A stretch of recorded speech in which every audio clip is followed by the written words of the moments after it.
Avec le coronavirus, nous avons pris de nouvelles habitudes. Ben oui, pendant le confinement, on ne sortait plus d'argent liquide. Terminé les pièces sales qui passent de main en main. Place à la carte bancaire et au sans contact. Le paiement en espèces est en chute libre, Carole Ferry. Écoutez, c'est simple, pendant le confinement, nous avons retiré 2 fois moins d'argent aux distributeurs qu'en temps normal. Et cette tendance se poursuit aujourd'hui encore. Selon la Banque de France, les retraits en espèces sont toujours en baisse de 20% par rapport à avant la crise. Alors ça ne veut pas dire qu'on dépense moins. Le montant des transactions par carte bancaire est même en légère hausse, selon le directeur général adjoint de BNP Paribas, Thierry Laborde. On a maintenant sur les paiements cartes bancaires en France, depuis plusieurs semaines, on est à plus 3, plus 4% de croissance en valeur des paiements par rapport à la même période de l'année dernière. Alors bien sûr, on retire moins de cash, on utilise beaucoup plus la carte, et quand on utilise la carte, bien sûr, on l'utilise de plus en plus sans contact.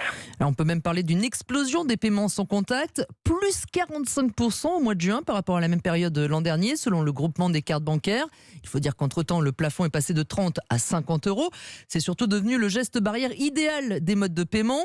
Attention, ça ne veut pas dire que l'argent liquide va disparaître, on y reste très attaché en France, mais le Covid a clairement fait reculer encore un peu plus son utilisation, même si après analyse en laboratoire, la Banque de France assure que le virus survit beaucoup moins longtemps sur une surface poreuse comme un billet de banque que sur du plastique. Merci, Carole Ferry.